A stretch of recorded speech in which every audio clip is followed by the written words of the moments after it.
Hey there, Chamber World. Jay Revel here. Welcome to another edition of the Greater Tallahassee Chamber of Commerce podcast. We are delighted to have you listening with us today. Got another wonderful guest for you. As always, sitting here to my right is my co-host and show producer, Sarah Solomon. Sarah, how are we doing today? We're doing great. Hi, everybody.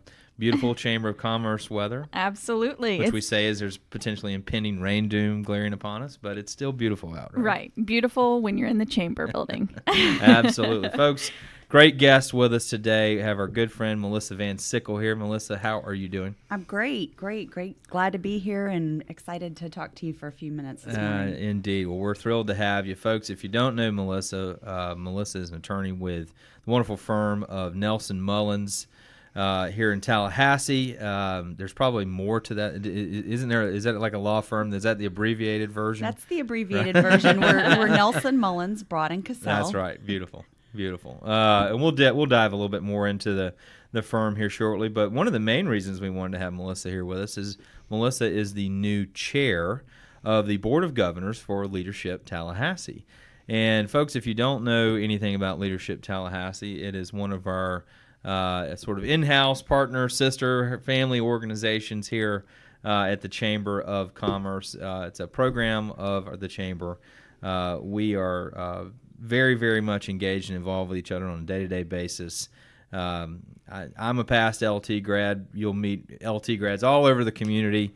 It's a wonderful program. And Melissa, you went through what? Let's see, I was class 29. Class 29, okay. Right, so it's flying by. Yeah. Yeah, seems like it was just yesterday, but I don't think it was. Oh yeah, I know. Well, I was 32, and we were just sitting here earlier saying, what number are we on now? It's 37. 37. Class 37. So I mean, they keep adding up, and it's amazing to me. Again, folks, if you don't know, we'll dive in a little bit deeper on LT, what it is, but essentially the heartbeat of Leadership Tallahassee is the yearly class program. And I think I heard yesterday we have 42 people in this class. That's right. We have 42 people that have applied and been accepted to the class this year.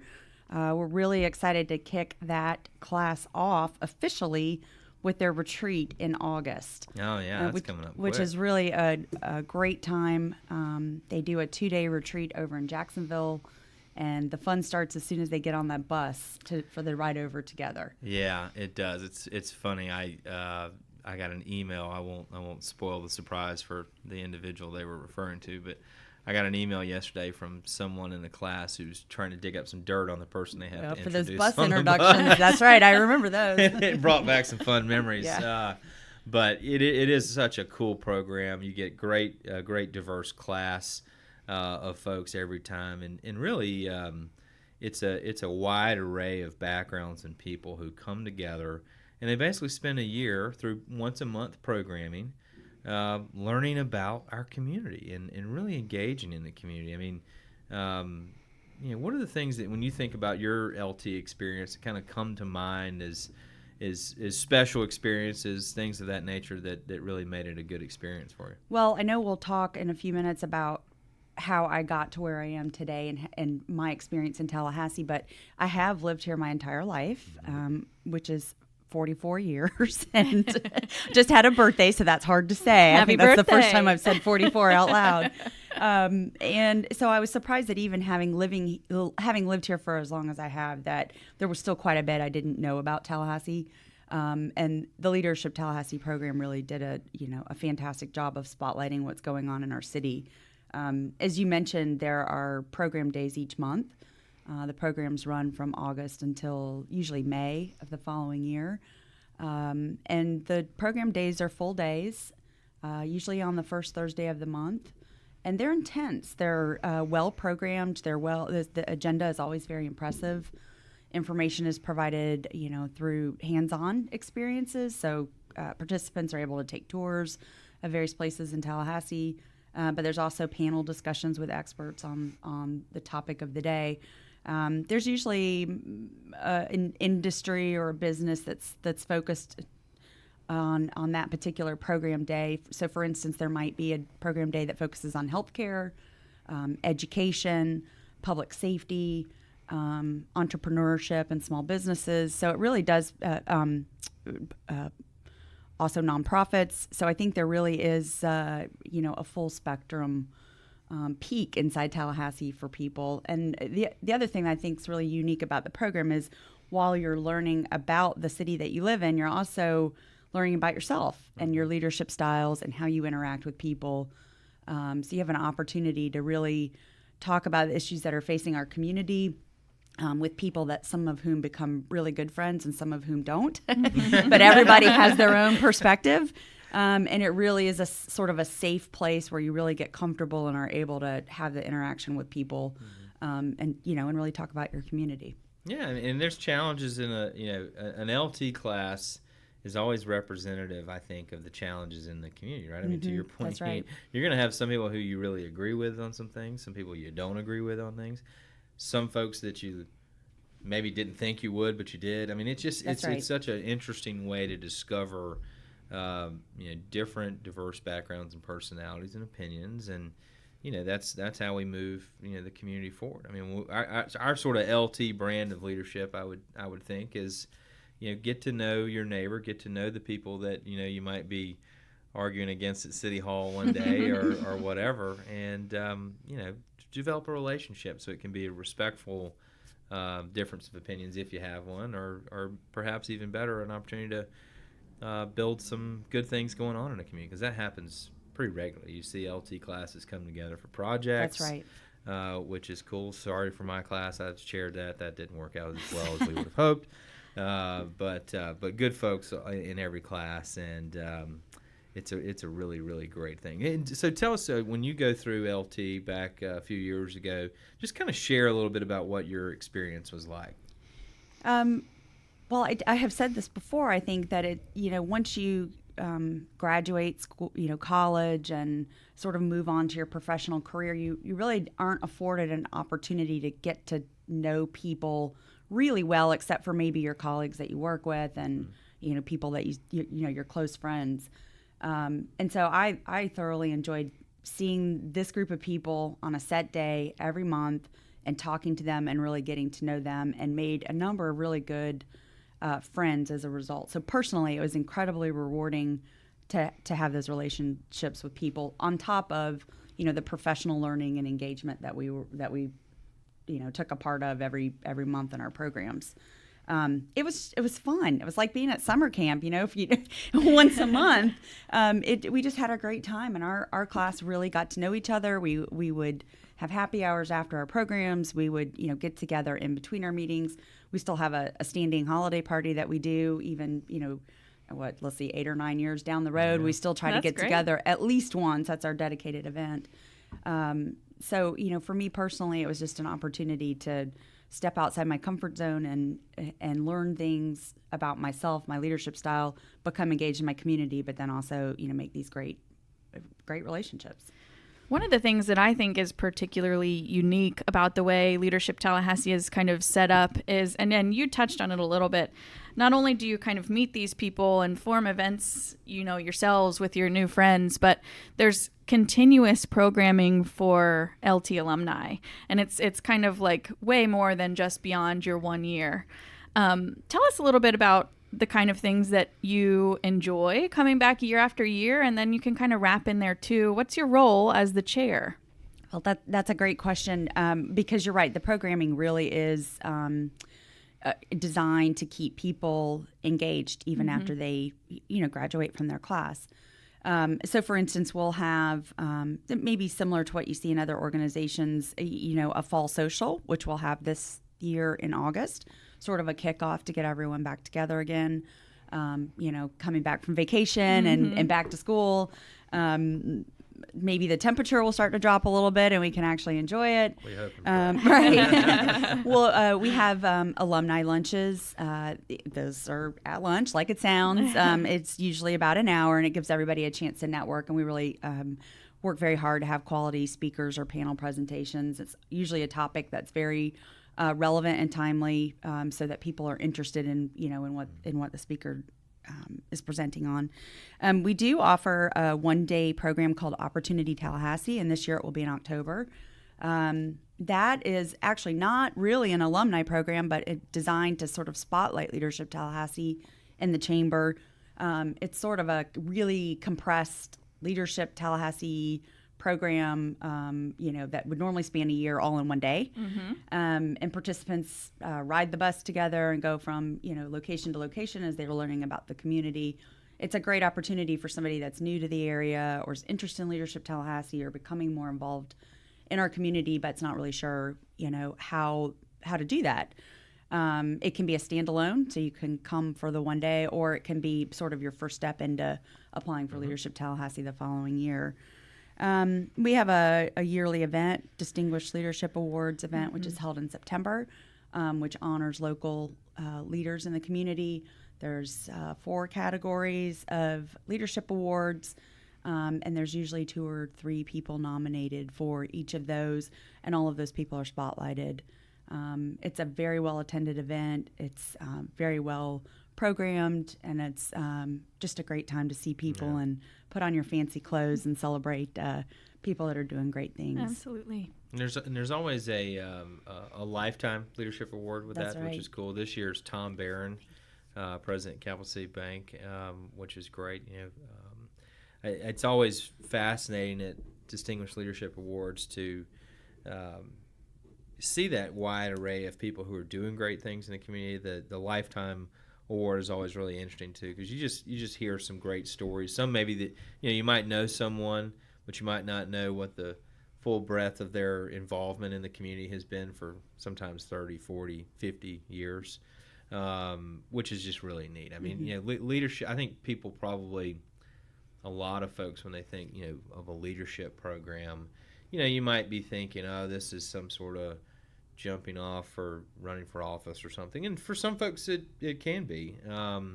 But it's really about everyday leadership. I mean, leadership at your firm, leadership in your neighborhood, Right. leadership, That's right. leadership, at your church, your place of business, whatever. I mean, you can be a leader in so many ways. And I think, Barbara and the team at Leadership Tallahassee just do such a phenomenal job of putting people in a place where they can sort of figure out how to shine their best light through their skill sets and through relationships to try to make a difference. In Tallahassee, again, you can make a difference here in such a wide variety of ways. So, and that just reminded me of one other thing, Jay. That's a great point, because Distinguished Leadership Awards event does spotlight that, but you really see that throughout the year with Leadership Tallahassee.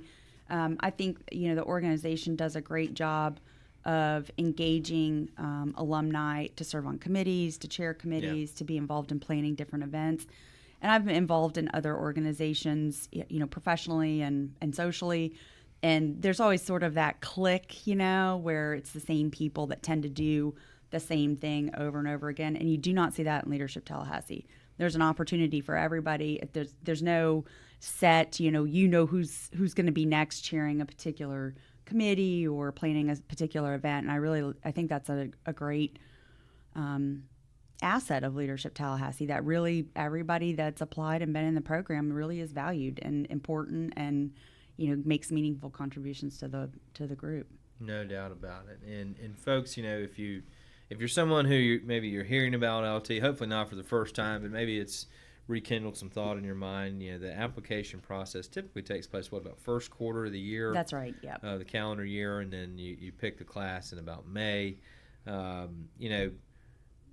There's no guarantee anyone's going to get in. If you always think about these things and who gets in and how. What's the behind the scenes process? You tell us just a little bit about that. I mean, there is an application. It's usually posted online. I want to say February, but there's lots of notice given in advance on Facebook, on the Chamber website, Leadership Tallahassee website. The application is not something that you can do in an hour if you're taking it seriously. It takes some thought. It takes some thought, and it takes some real honesty with yourself about why you're applying and what you can contribute and what you're concerned about in the community. I don't want to call them essay questions and scare anyone off, but there are you need to put some thought into your responses. I think, from date the applications are due to the date the class is announced, it's probably 6 weeks or so. And there's usually probably 38ish to 42ish or so people, just depending on the class. Yep. I heard Barbara Boone say this yesterday, and I love this, which is the class picks you. Yeah. You may apply once and not get in, but the next year or next time you apply, you do. I mean, there really is just sort of a right time, right place, right group of people, because we are really concerned about having, diversity. Yeah. Across the board, Absolutely. age, profession, experience, Yeah. so that everybody has an opportunity to participate. I think that's a great point. I mean, you might. I applied the first year, didn't get in, and that happens a lot. I mean, it's not, That's right. So if you're listening, maybe you applied once and didn't get in.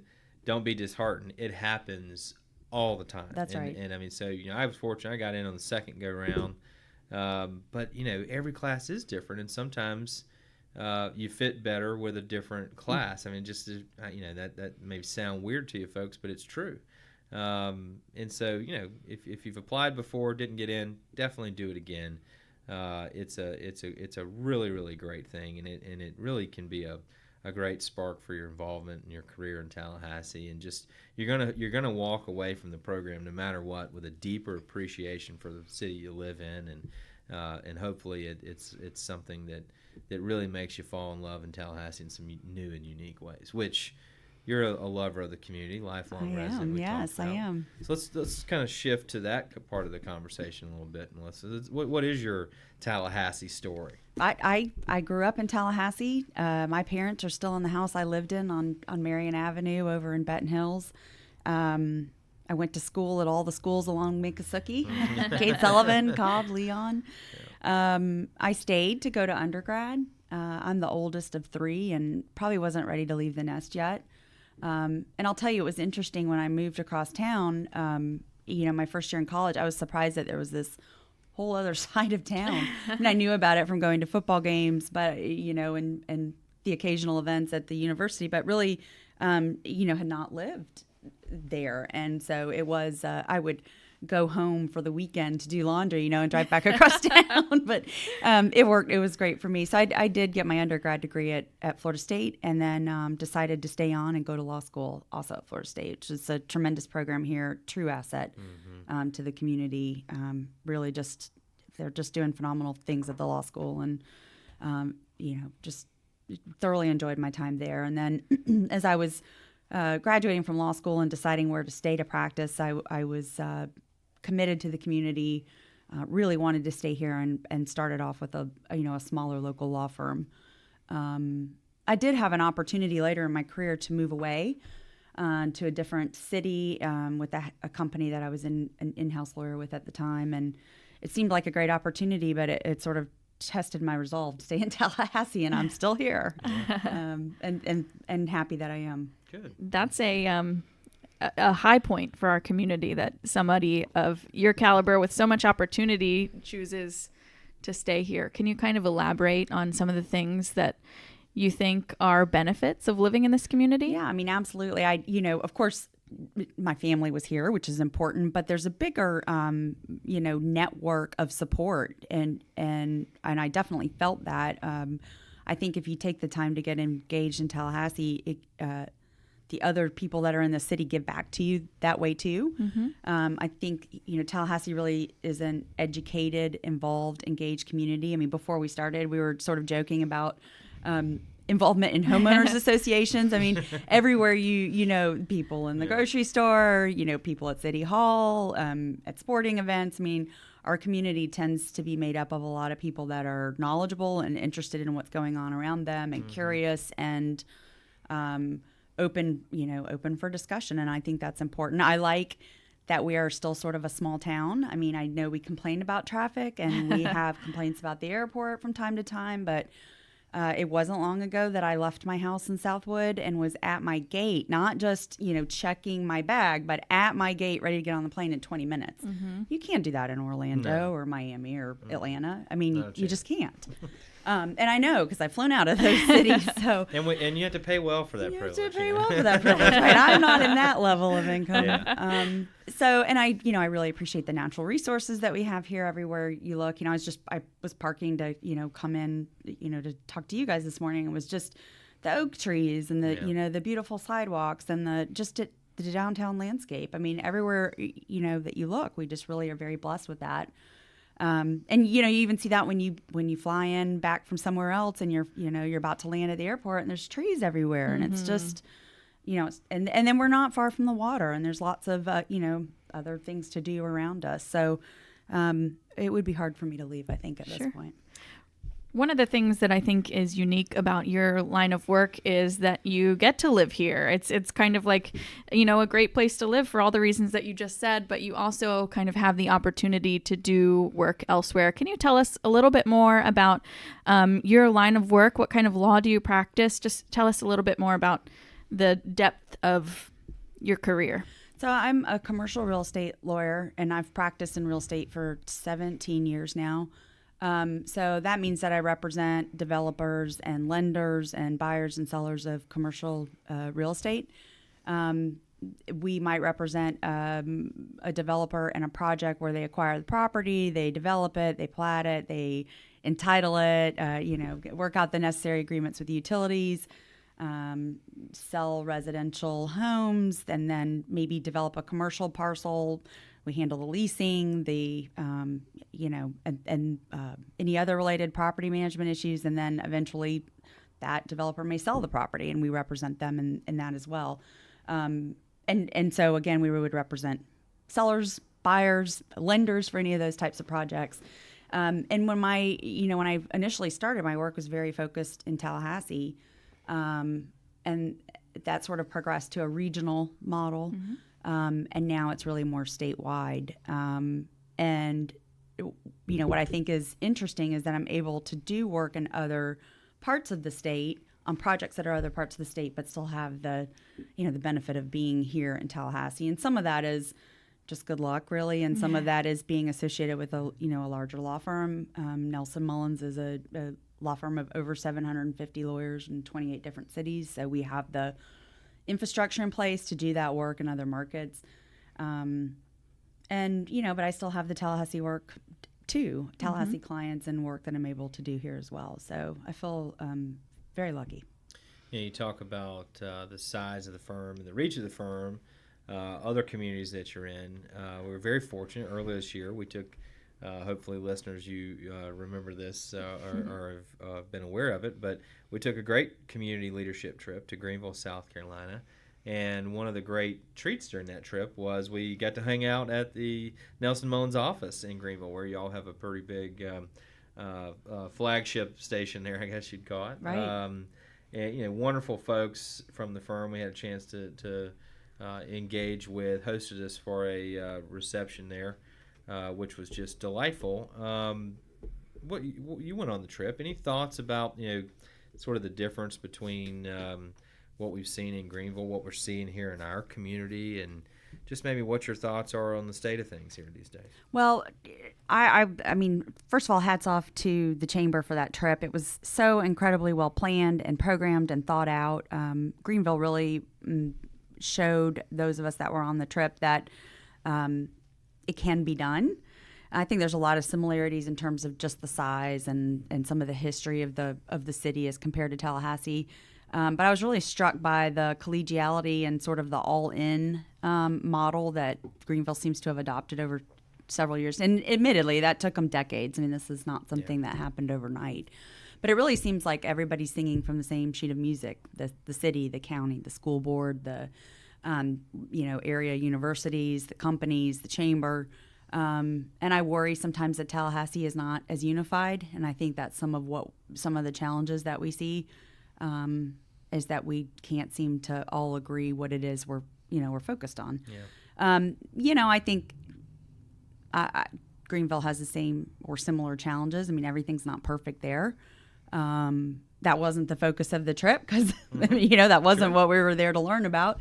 But I think there's a lot of lessons to be learned for Tallahassee, but in a positive way. Yeah. And I think there were some immediate takeaways those of us that, participated noticed, which was the commitment to downtown and creating that vibrancy. And we're seeing that here, especially with Washington Square and Cascades Park, and the great, development that North American Properties is working on there in Cascades.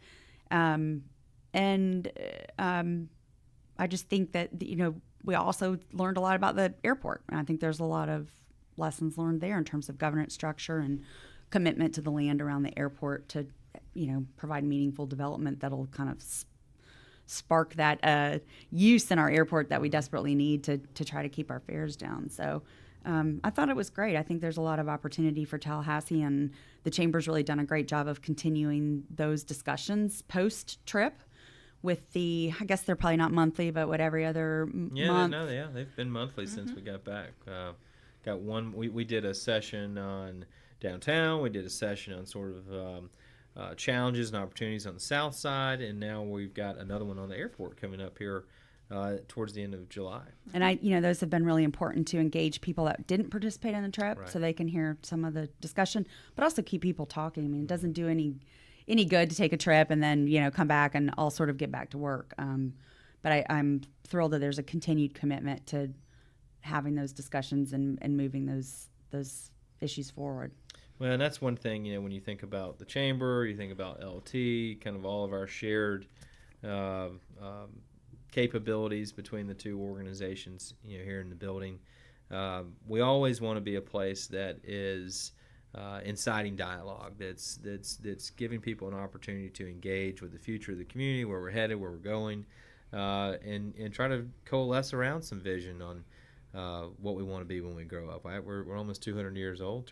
If you haven't heard me say this before, folks, 200 years old in 2024 here in Tallahassee, and we're still debating, still trying to figure it out, and confident that with great programs like Leadership Tallahassee, we're going to have some more and more people engaged in helping us figure that out. Melissa, anything kind of in closing, if you wanted people to know one thing about LT, what would it be?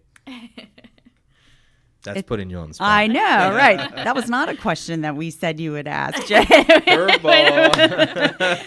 I hate to sound dramatic, but it really is life-changing. It really is a life-changing program. It's a life-changing organization. And I'm not sure I've ever heard anyone say that they were disappointed they went through the program. I mean, I think it really just gives so much back to people that participate and stay engaged. And so if you're even considering being a part of Leadership Tallahassee, I would really encourage you to do so.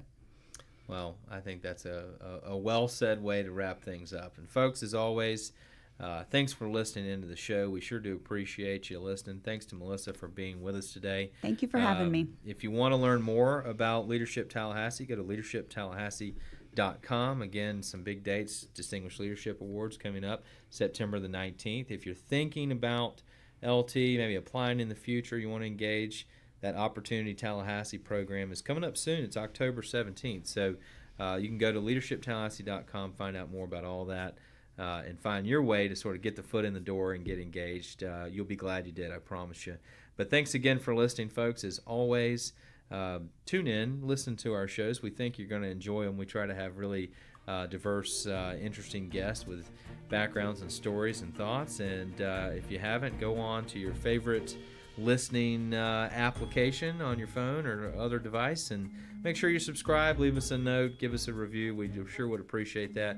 And as always, you can follow us along on all of our social media channels at TAL Chamber, at TAL Chamber, and our website, www.taltalchamber.com. Thanks again for listening, folks. We'll see you again real soon.